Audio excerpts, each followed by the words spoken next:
네, 오늘은 코로나19 소식부터 시작하겠습니다. 백순영 가톨릭대 의대 명예교수 장혜찬 시사평론가와 함께합니다. 어서 오세요. 안녕하세요. 안녕하세요. 네, 앞서 저희가 헤드라인에서 뽑은 대로 이 신규 확진자 수가 631명입니다.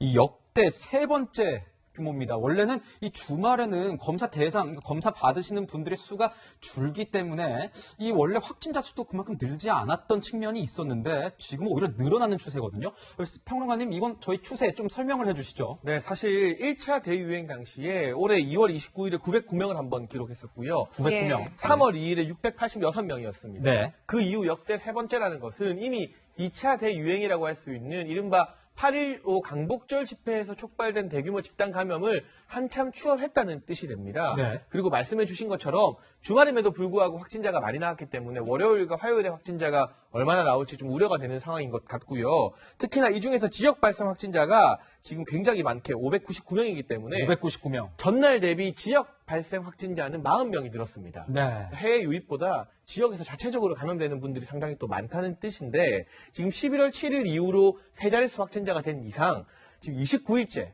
거의 한 달 가까이 계속 세 자릿수 확진자가 나오고 있다는 것은 이 확진자 감염 수가 전혀 줄어들지 않고 있다는 뜻이고요. 그리고 사실 2.5단계로 사회적 거리두기가 격상되기 위해서는 전국 평균 일주일에 확진자가 400명 이상 나와야 됩니다. 네. 이 기준 우리가 벌써 9일째 충족하고 있기 때문에 9일째 충족하고 있다. 어떻게 보면 사회적 거리두기 2.5단계 격상이 또 한 발 늦은 것 아니냐는 그러한 비판도 불러올 수 있을 만큼 확산세가 심각한 상황입니다. 네, 주말에는 원래 검사 건수가 감소하는데도 지금 확진자 수가 이렇게 많이 나왔고요. 직전 주말과 비교해도 굉장히 많습니다. 교수님은 지금 상황 어떻게 보시는지 궁금해요. 직전 주말에 450명, 438명 나온 것도 이게 거의 주말이기 때문에 500명 수준이고 양성률도 굉장히 높았습니다. 3%대였었는데 예. 오늘의 양성률은 더 높아서 4.39%에 반올림하면 4.4%까지 되거든요. 예. 이 굉장히 높은 양성률에 또 이 숫자만 봐도 그렇고 또 지금의 감염 재생산 지수도 그렇고 여러 가지가 2.5단계를 벌써 올렸어야 하는데 늦어도 오늘 지금 주말이기 때문에 오늘이라도 올려야 되는데 항상 엇박자가 나서 한 박자씩 늦는 것이 이 방역의 통제 효과를 더 떨어뜨리는 것이기 때문에요. 이 부분은 상당히 중요하다고 하겠습니다. 그렇군요. 예. 지금 수도권이 아닌 전국적인 대유행의 기로에 선 것 같습니다. 자, 방역 당국 하루에 1000명까지도 확진자가 나올 수 있다고 보고 있습니다. 방역당국에서는 몇 가지 그 근거를 가지고서 환자 발생 규모를 예측하고 있습니다. 먼저 감염 재생산 지수인데요. 지난주는 1.4 수준이었습니다. 환자 한 명이 1.4명 정도를 감염시키고 있다는 의미입니다. 앞으로 1 이하로 낮추지 못하면 유행의 크기는 계속 커질 것으로 예상되고 있습니다. 자, 교수님, 이 감염 재생산 지수, 이제 확진자 한 명이 몇 명을 감염시킬 수 있나, 이거를 이제 표현하는 지수인데, 이게 1 이하로, 저렇게 말한 것처럼 1 이하로 줄이면 어느 정도 저희가 좀 한숨 놓을 수 있는 겁니까? 그렇죠. 1 이하로만 줄일 수 있으면 되는데 지금 1.4라고 얘기를 하시지만 실제 통계는 지난주 같은 경우 1.4보다 훨씬 더 많이 높아졌을 겁니다.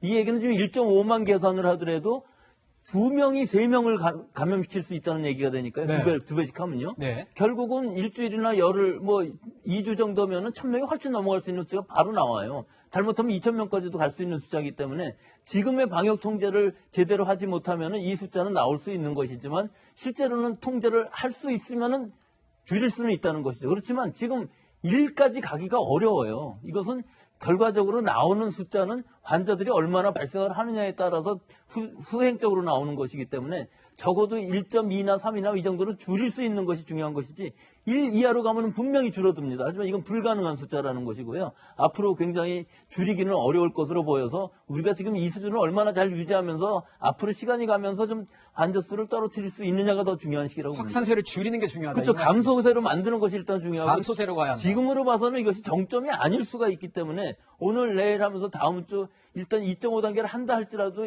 2주나 3주 지나야 이 효과가 나오는 것이고 최근에는 이런 거리두기 단계 상향만으로는 이 효과가 잘 나타나지 않는 경향들이 있기 때문에 예. 더 위험하게 보입니다.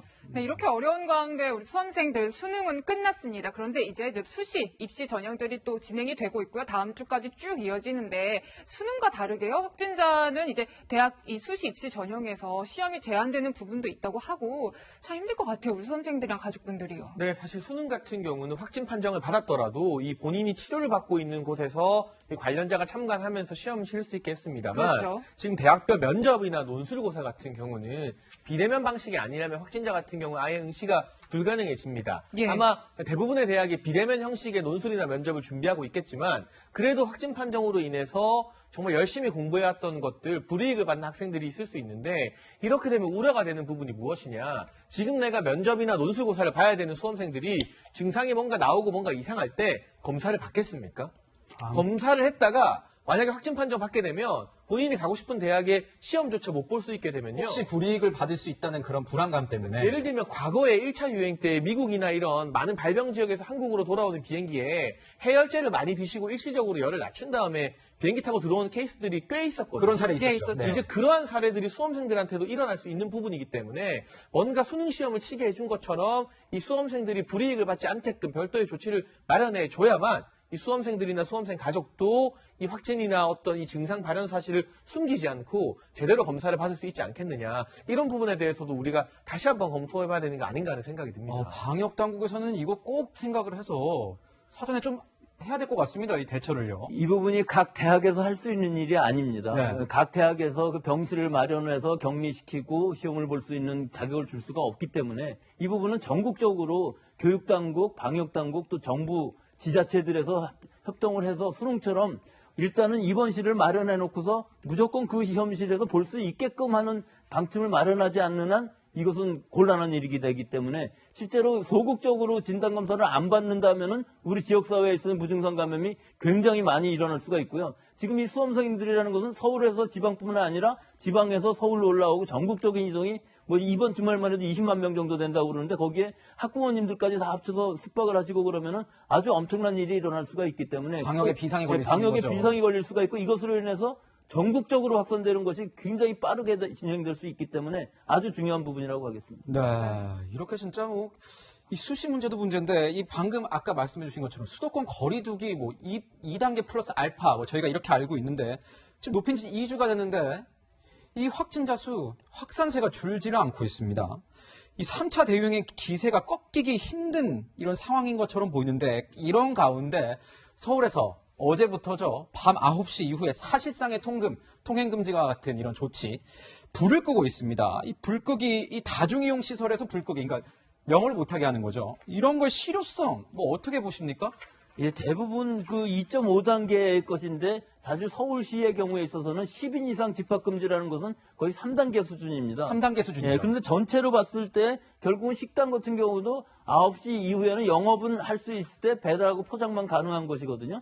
이 전체적인 상황이 결국은 2.5단계라고 하면은 상당히 설명이 간단한 것인데 네. 각 지역을 뭐 다 얘기하면서 또 교통 문제부터 전부 얘기하다 보니까 우리가 너무 복잡해서 알아듣기가 어려워요. 그렇기 때문에 지금 메시지를 좀 더 간단히 하고 좀 더 정확히 하고 확실하게 하는 부분들이 필요하고 또 사실 교통 문제는 이게 간단한 문제가 아닙니다. 지금 9시에 전부 영업을 안 하기 때문에 9시 이후에 러시아워가 됩니다. 그렇기 때문에 교통에 문제가 생기는데 실제로 모임이나 이런 음주나 이런 것이 아니고 일을 하기 위한 서민층들의 이동도 상당히 많은 시간에 네. 이것이 줄어들게 되면 오히려 접촉이 밀집이 되는 상황이 일어날 수가 있기 때문에 이 부분도 어느 정도 해결책이 있어야만 될 것으로 보이는데 무조건 그냥 9시 이후에 교통량만 줄인다고 이 방역이 잘 되는 것은 아니라고 생각을 해서 이것도 방역에 있어서 근본적인 좀 해결책이 필요한 부분이라고 보겠습니다. 네, 방역 뭐 이런 수칙들도 중요한데 이거 시민들이 받을 때 어떤 경고의 메시지 이런 것도 굉장히 중요하다. 뭐 이런 말씀을 해주신 것 같네요. 네, 거리두기 단계에 대해서 한 발 늦은 거 아니냐, 더 빨리빨리 올려야 되는 거 아니냐, 이런 지적들도 나오는데 오늘 오후에 또 이제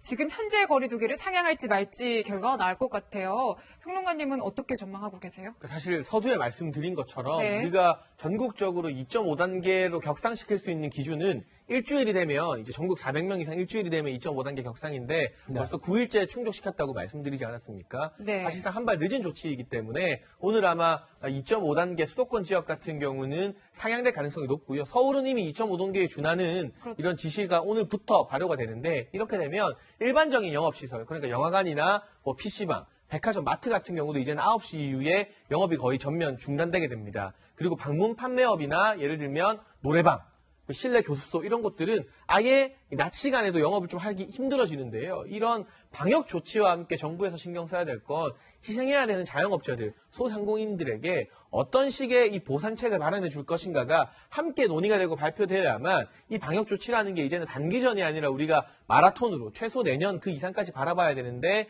이 자영업자들이나 시민들이 자발적으로 잘 동참을 하지 않겠습니까? 그런 부분에 대한 좀 거시적인 접근 방향까지 오늘 정부 회의에서 같이 나왔으면 하는 바람이 있습니다. 네, 저도 이런 빈틈 같은 게 좀 없었으면 좋겠다는 그 국민의 한 사람의 입장으로서 그런 생각이 들더라고요. 이제 어제 뭐 저희 취재 나간 기자한테 들어보니까 서울 지역은 다 9시에 닫는데 서울에서 뭐 몇 킬로 안 떨어진 경기도 지역에서는 뭐 11시 이후까지도 다 하고 있는데 그게 무슨 거리상으로서 2km밖에 차이가 안 나는, 몇 킬로밖에 차이가 안 나는데 이게 혹시 방역에 도움이 되는 것이냐, 이게 빈틈 아니냐 이런 얘기도 많이 하더라고요. 그래서 일단 이게 서울뿐만 아니라 서울 수도권에서 2.5단계가 필요한 부분이 있고요. 사실 비수도권인 경우에서는 지금 현재는 1.5단계이거든요. 그래서 풍선 효과가 나타날 수밖에 없습니다. 그래서 전국적으로 좀 맞춰주기 위해서는 비수도권의 2단계 상향도 지금 필요한 시기라고 하겠습니다. 네.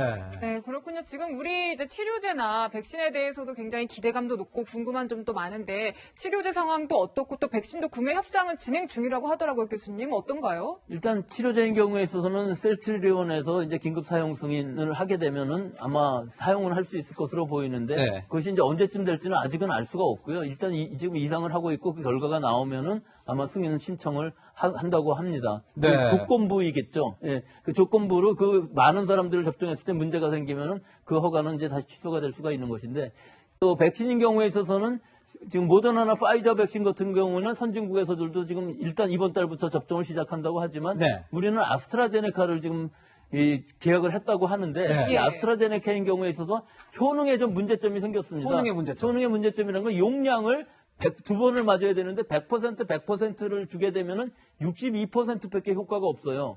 근데 50% 100%를 더 적게 맞추면 효과가 90%가 되거든요. 근데 이거 임상 3상이 다 끝난 게 아니고 숫자가 너무 적기 때문에 추가 임상을 해야 됩니다. 이 추가 임상을 하려면 시간이 좀 더 걸려서 아마 내년 초나 1, 2월이나 돼야 결과가 나올 것으로 보이고 우리한테 들어오려고 그러면 빨리 한다고 그래도 2, 3월은 돼야 우리가 시각처에서 승인을 해줄 것으로 보이기 내년까지 때문에 넘어갈 가능성이 약간 있다. 넘어갈 가능성이 있지만 사실 모더나나 파이자나 지금 아스트라제네카나 지금 삼상의 상황으로 보면은 큰 차이는 없어 보여서 사실 효과나 또 부작용도 별로 없을 것으로는 보이지만 이 장기적인 부작용은 이게 누구도 보증할 수가 없는 상황이기 때문에 아직도 걱정은 많고 우리로 봐서는 미국이나 유럽이나 이런 데서 하고 있는 대규모의 접종을 어느 정도 봐가면서 결정할 수도 결정할 수는 있겠지만 사실은 응급 물량은 좀 먼저 확보를 해놔야만 될 상황인 것 같습니다. 네. 네. 지금까지 코로나19 국내 속보와 이 백신 구매 협상 소식까지 전해드렸습니다. 백순영 교수님과는 여기서 인사드리겠습니다. 감사합니다.